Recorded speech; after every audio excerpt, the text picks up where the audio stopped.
Hey guys, welcome to the Nintendo chat room, where I'll make videos on all things Nintendo. My aim is to make this channel a go-to hub for discussion videos on topics related to Nintendo and gaming as a whole. Before we get into today's video, I want to mention a few changes.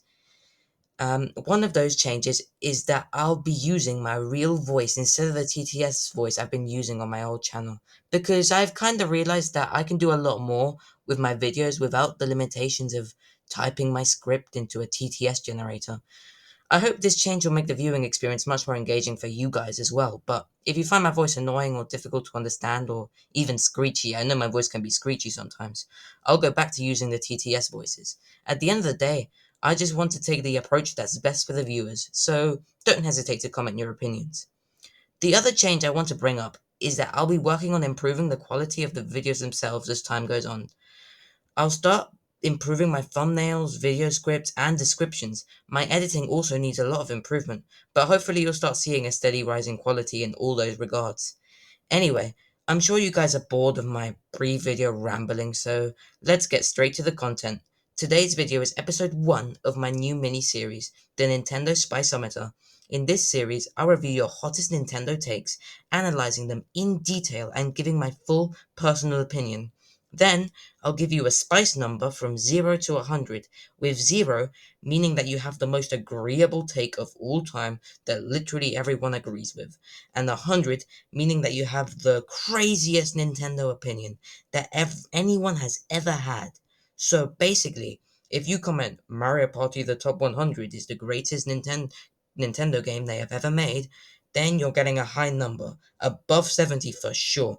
But if you comment something like Mario is an iconic character, then you're getting a low number under 30 because L take, everyone agrees with that.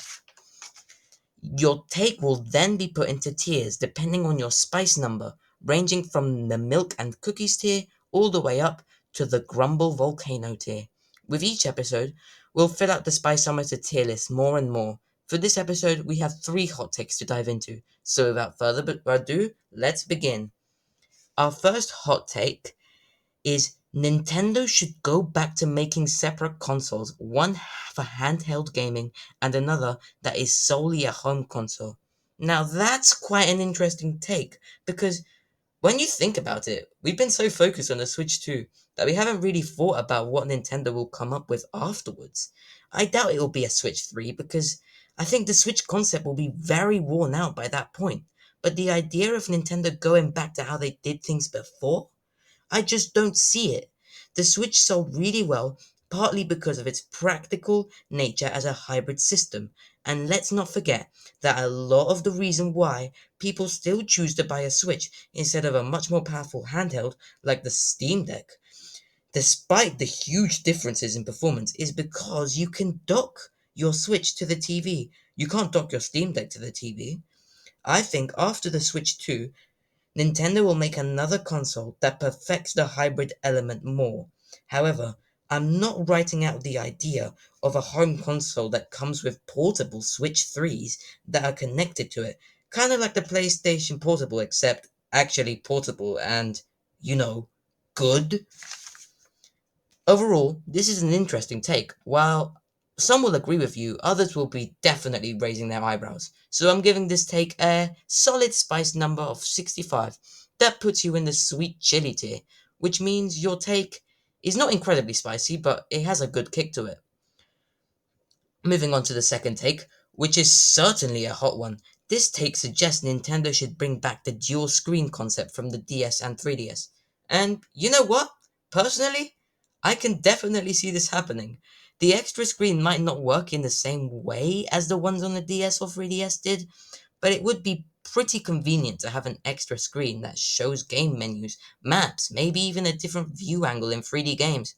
A second screen would be used for many other things, maybe to show maybe to show the board map in a Mario Party game, or maybe to show level progression in a 2D platformer level, or maybe it could be used as the screen where you throw a Pokeball or use battle moves in Pokemon.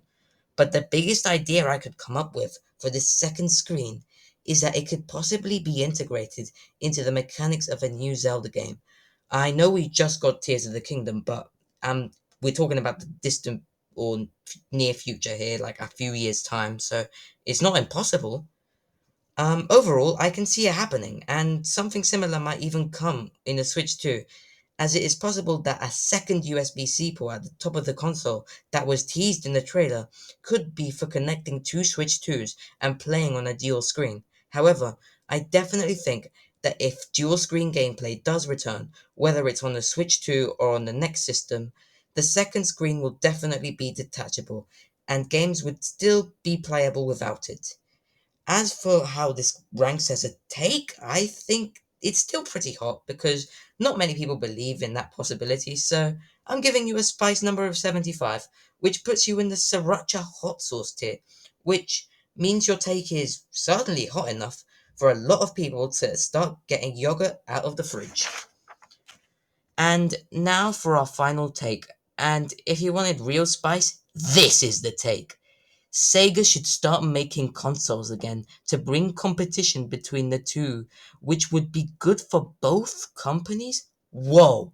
Now, this is a really hot take. I just simply don't think that Sega can compete with Nintendo now. Back during the original Nintendo versus Sega competition in the 90s, it was Mario versus Sonic. Nothing more, nothing less. But now, Sega are outnumbered by the multitude of Nintendo IPs that have become big hits since then. Super Smash Bros., Pikmin, Splatoon, the sports games, even Mario Kart didn't get its big popularity boost until the DS, and especially the Wii. Sega, on the other hand, have Sonic, a pretty cool franchise, don't get me wrong, but it's only one franchise that is truly known globally, and it often struggles to compete with just the Mario franchise on its own. If PlayStation can't beat Nintendo at their own game with Astrobot, Sega definitely can't with Sonic. So I'm giving this take a spice number of 85. You're in the habanero hot sauce tier, which means people are drinking 2 cups of warm milk after hearing your take. So there you have it, our first episode of the Nintendo Spice-Ometer. To be featured in the next episode, comment your hot take in the comments of this video. I'll be making videos on different things in between episodes, so you have plenty of time to submit your take and feature in the next episode.